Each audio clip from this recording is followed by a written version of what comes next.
welcome to the deep dive. Yeah. Today, we're untaking what I think is a really necessary and rigorous analysis of radical ideology.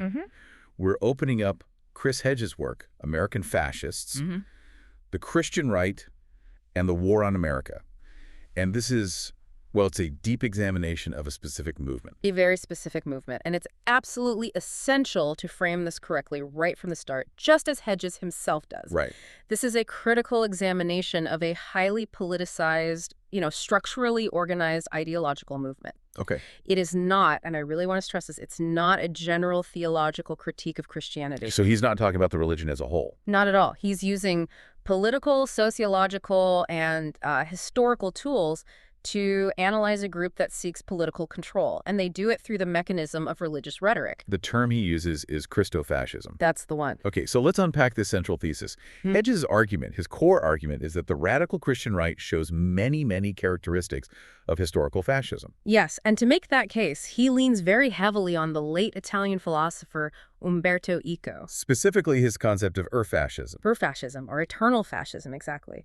And what Eco did was outline a set of features that can appear in all sorts of different contexts. And the idea is that they don't all have to be present at once, right? That's the scaffolding of the whole analysis. Eco believed that, just one or two of these features can allow the ideology to, as he put it, coagulate. And Hedges sees the very first feature of fascism in this movement. He calls it the cult of tradition. The courts of tradition.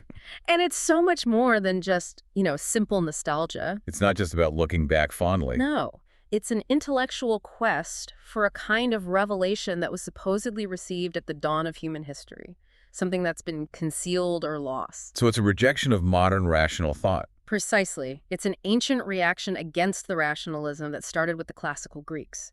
And in its modern form, it shows up as this search for a hidden truth. Hedges points out you can find things like St. Augustine mixed with, Stonehenge on the same New Age shelf. Exactly. It's about mixing these disparate ideas to find some kind of primordial, concealed revelation.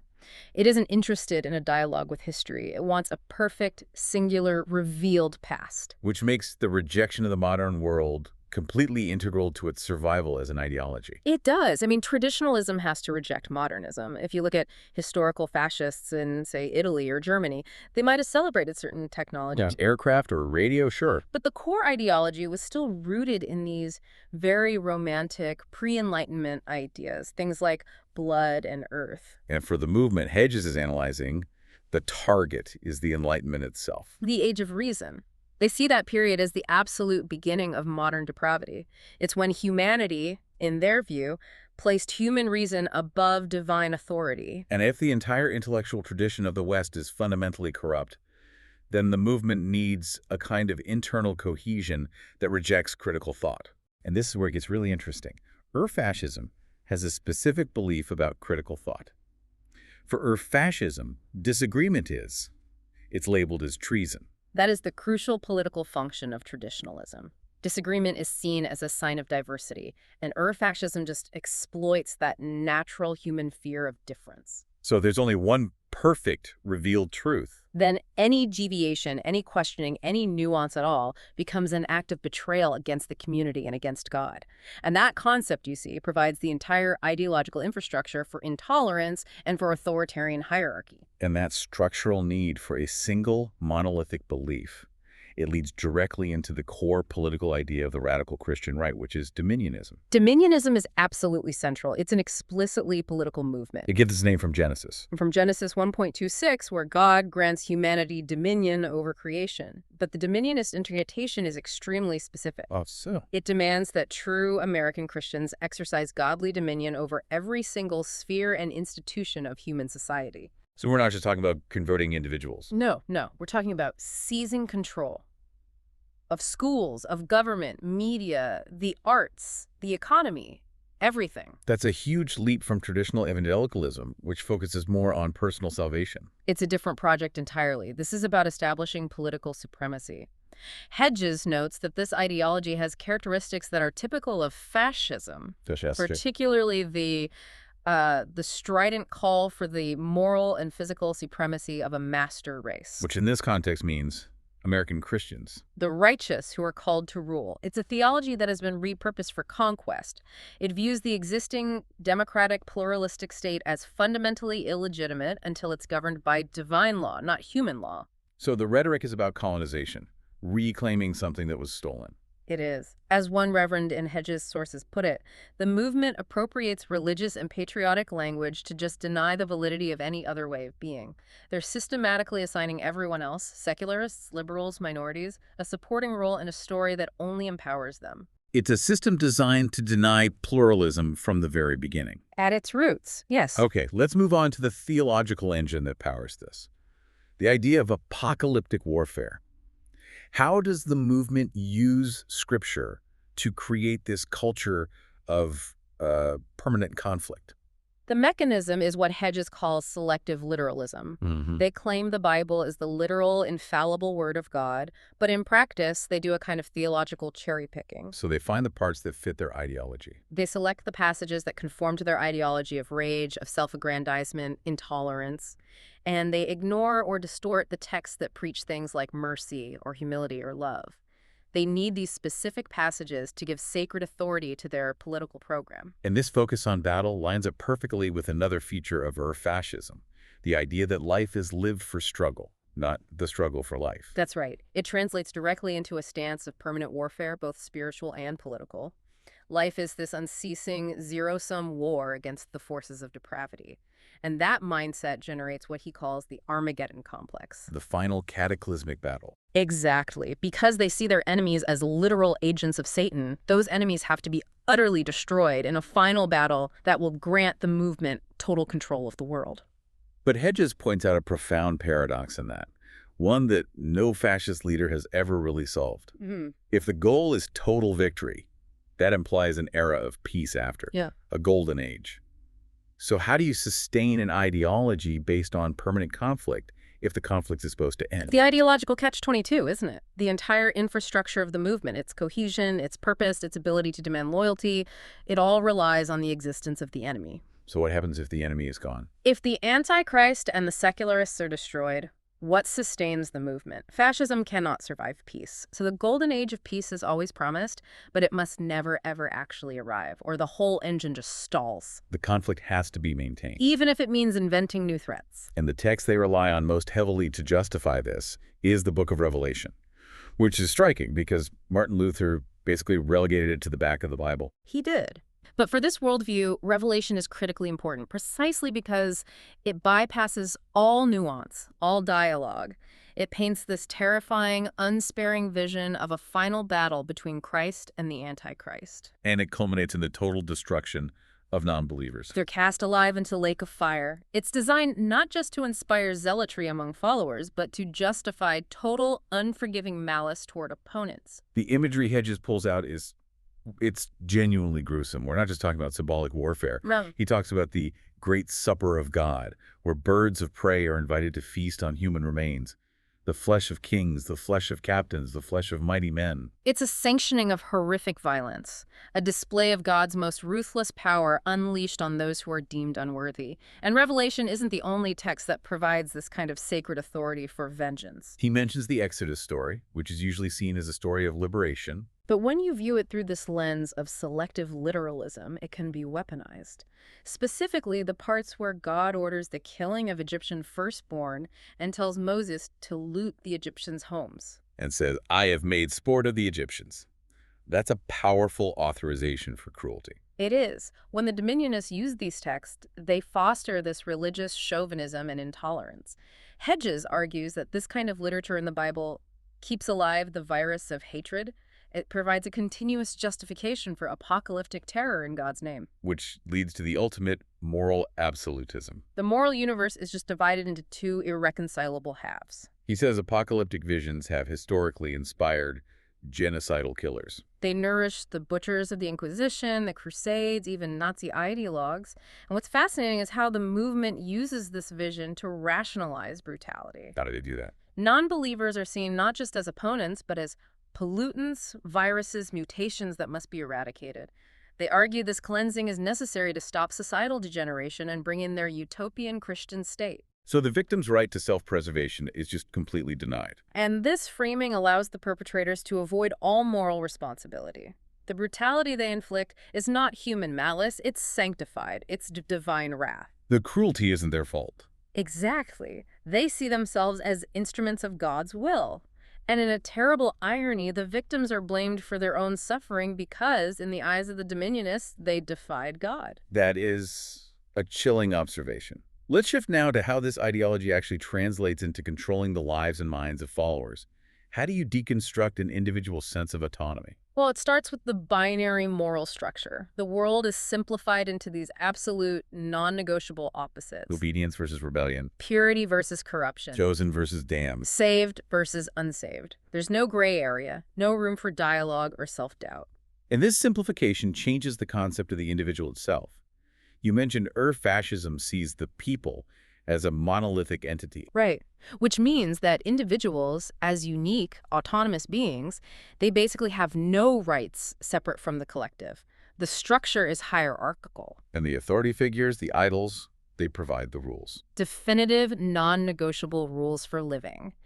And the key psychological function here is that it removes the anxiety of moral choice. Which Hedges calls the fundamental anxiety of human existence. And for people who feel overwhelmed by the complexity of the modern world, this is a huge source of attraction. It's a source of comfort. You trade your autonomy for certitude. But as Hedges rightly warns, people who act without doubt are frightening.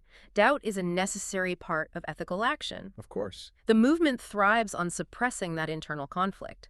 By submerging their personal identities into the single persona of the Christian crowd, followers get this powerful sense of belonging and purpose.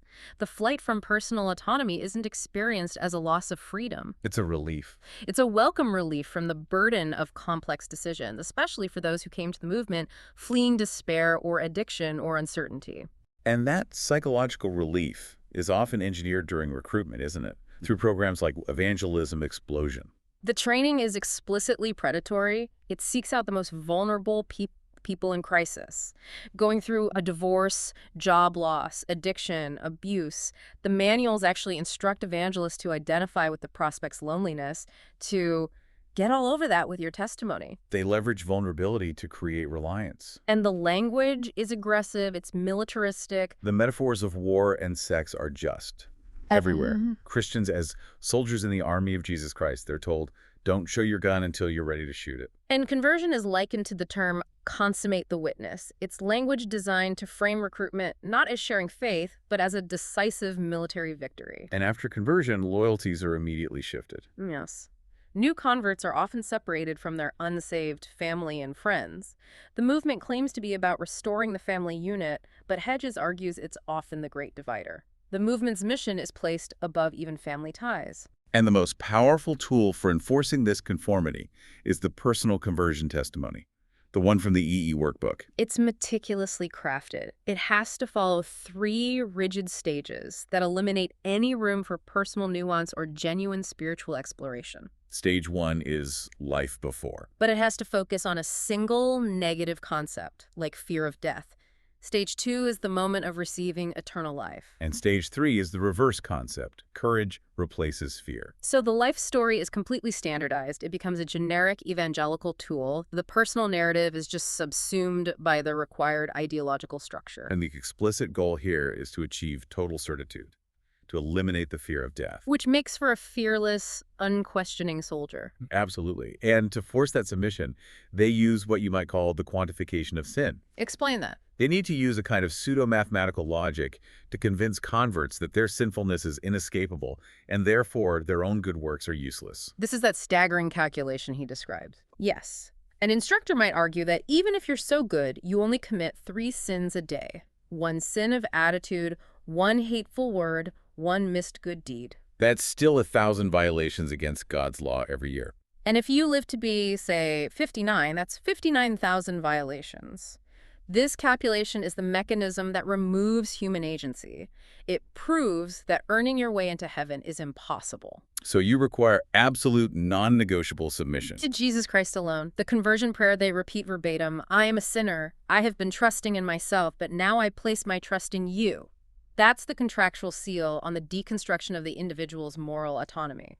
And once that surrender is complete, the follower is ready for deployment. The goal is no longer just spiritual salvation. As D. James Kennedy made clear, it's about building a Christian America. They are recruiting legions into a political movement to impose a theocracy. Okay, so once you have these legions, you have to maintain cohesion. And that brings us to the mechanics of defining enemies and scapegoats. You can't sustain an ideology of permanent warfare without a clearly defined enemy.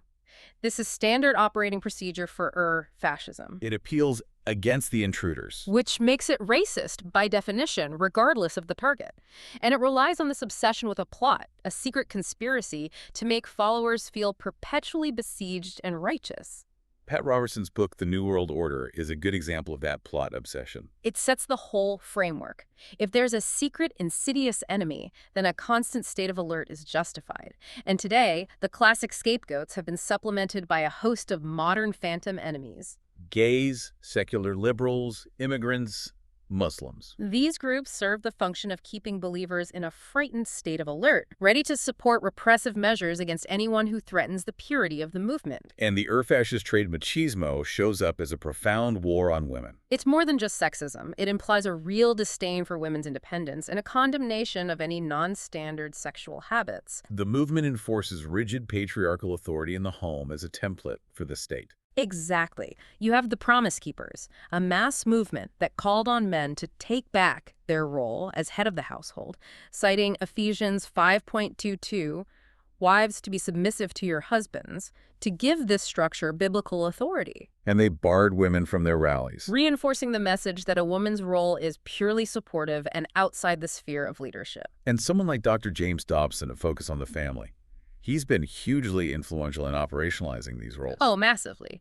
Dobson's advice to wives is that submission is essential to make the home a haven for the husband.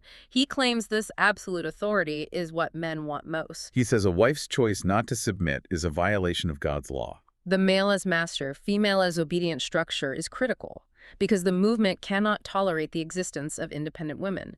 If a woman challenges the God-ordained chain of command in the home, the entire theocratic hierarchy, from the family all the way up to the state, is challenged. And the most relentlessly targeted enemy is the LGBTQ community. The hostility is deep and systemic. It operates through the ex-gay movement, like Love One Out, which was sponsored by Focus on the Family.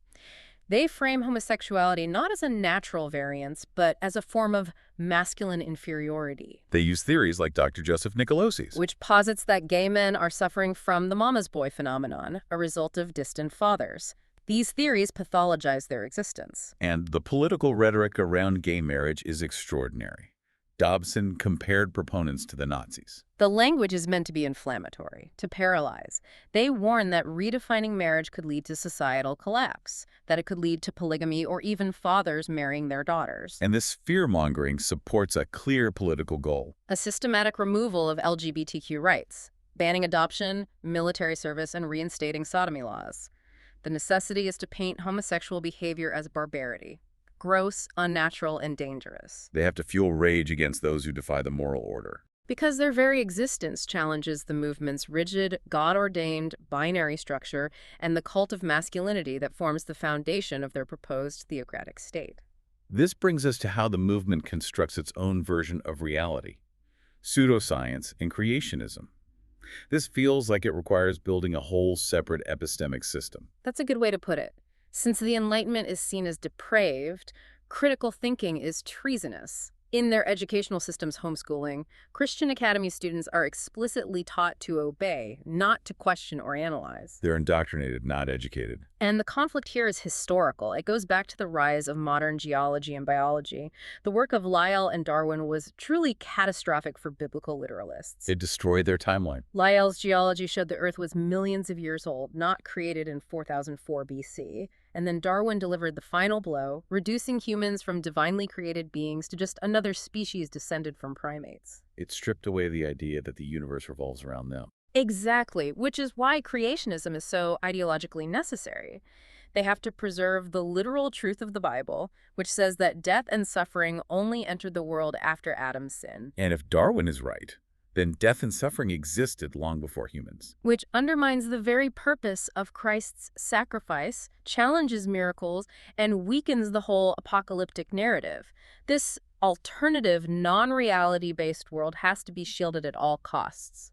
The Creation Museum is the concrete example of this engineered reality. It's a perfect illustration of a contrived reality designed to prove that God's word is true. The claims are purely pseudoscientific. So they really have dinosaurs and humans coexisting. Oh, yes. Docile, herbivorous dinosaurs living with Adam and Eve. And they claim they were stored on Noah's Ark with only young adults sent aboard because the Ark couldn't fit the fully grown ones. And they frame actual paleontology as just false assumptions. As a story that only ends up as facts in public schools. Hedges draws on Hannah Arendt's concept of nihilistic relativism here. Once facts become worthless, kept, or discarded based on an ideological test, then truth itself collapses. Lies become truth, and reality is simply whatever the authority figure says it is. And this assault extends beyond just geology. It reaches into public health. Absolutely. The movement promotes what they call fundamentalist science to give their beliefs a modern veneer. They use discredited studies to argue against the effectiveness of condoms or to manipulate AIDS research. Hedges details how officials in the Bush administration worked to suppress science that conflicted with this vision. Which leads us to the alliance at the heart of the movement's financial power, the prosperity gospel and capitalist theocracy. And this is where the money comes in. This is a linchpin of the movement's modern success. The prosperity gospel is a radical theology that preaches that Jesus wants his followers to be rich. Wealth and power are reframed as divine blessings. It's an irrefutable sign of God's favor. It basically sanctions consumerism and opulent displays of faith. The Christian celebrity culture reinforces this. Figures like Dee Simmons, with her diamond cross, seeing her wealth as a sign of God's favor. It fuses celebrity culture and consumerism into a single mandate. Financial success is a sign of God's work, and poverty is often seen as a sign of moral failure or weak faith. And crucially, this ideology gets huge financial backing from major corporations. Because it champions ruthless, unfettered capitalism, it effectively provides a religious mandate for exploitation. So corporate abuse of workers, low wages, union busting is just accepted. It's celebrated as part of America's heritage of freedom. This ideology seeks to reduce the American working class to global serfdom. Anything that costs corporations money, health benefits, regulations, fair wages is an ungodly restriction on freedom. They don't just reject regulation, they equate taxation with sin. Yes. Their textbook, America's History, calls income tax idolatry and property tax theft. They reject the idea that elected officials should be swayed by the needs of the majority. They should be swayed by correct principles. Meaning the principles of free market dominionism. It is a theological justification for a corporate oligarchy. And the media empire that spreads this, like the Trinity Broadcasting Network, TBN, is where you see the mechanics of compulsory giving. TBN, with Paul and Jan Crouch, was a multi-million-dollar machine. They lived in ostentatious opulence, private jets, lavish homes, gaudy gold sets. The $1 million wedding gown with mink trim. All of it presented to viewers as proof that God blesses those who give generously. But this compulsory giving is enforced through intense psychological pressure, through fear. The hosts warn viewers that failing to contribute means they are robbing God. And that they'll lose their heavenly reward. It's fear-based extortion. Paul Crouch Sr. once publicly proclaimed death to anything or anyone that will lift a hand against this network. It shows their intolerance for critique. And this mechanism ensures continuous funding, often from followers who are themselves struggling, clinging to the promise of a miracle. Okay, so let's bring this all back to the political endgame, the tactical pursuit of a theocratic state. Hedges argues this involves a fundamental redefinition of core democratic concepts. It's like ideological newspeak. He calls it a linguistic twist worthy of George Orwell. The key is twisting the language. For the Christian right, liberty stops meaning freedom of expression or respect for other ways of being. What does it mean for them? Their textbooks explicitly define liberty as fealty to the Spirit of the Lord. So true liberty is only achieved when the state perfectly aligns with their interpretation of God's will. Which necessitates the eradication of secular humanists and different moral codes. Liberty becomes tyranny for anyone outside the fold. And the denial that America was founded as a Christian nation is presented as the great deception. Right, and the long-term legal strategy they use is something called logicide, the perversion of justice. The goal is to condemn opponents to moral and legal oblivion by dismantling universal human rights and setting up a legal system that promotes Bible-believing Christians above everyone else. To maintain this bubble, they build parallel and insular systems, shadow structures. They understand that control requires controlling the narrative.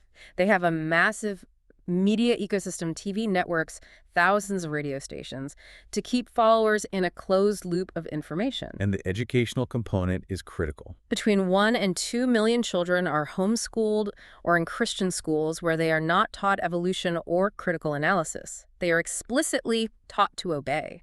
They're indoctrinated with the myth of a Christian America, preparing them to be unquestioning soldiers in public life. At the same time, you have political organizations operating in the shadows. Groups like the Council for National Policy operate in intense secrecy. They bring together radical activists, Republican politicians, and wealthy corporate patrons to plot the movement's strategy. It's the nexus of the Christo-fascist and corporate alliances. And this political strategy has very real-world entry points, like subverting the electoral process. Hedges gives the chilling example of Ohio's Secretary of State J. Kenneth Blackwell during the 2004 election. He oversaw voting systems with all sorts of irregularities.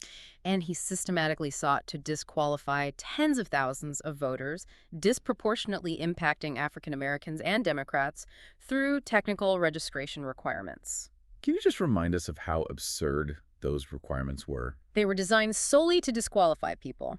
Blackwell demanded voter registration forms be printed on white, uncoated paper of not less than 80-pound text weight. An utterly arbitrary rule. It has no bearing on a person's eligibility to vote, but it provided a mechanism to use a state office to subvert democracy under the guise of technical compliance. Which shows the movement's willingness to, as Hedges says, throw democracy out the window. Precisely. They operate on the principle that this isn't a political disagreement between people of goodwill. It's a battle between God and Satan. So the ends justify the means.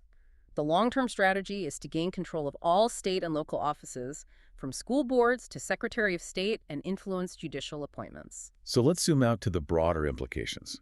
What are the social vulnerabilities that make this ideology so potent? The single greatest factor Hedges identifies is profound despair. The movement acts as a radical counter-narrative to feelings of loss, abandonment, and deep pessimism. Especially in economically depressed regions. Former manufacturing states in the Midwest that have seen decades of job losses and decay, the psychological appeal is certainty in a fragmented culture.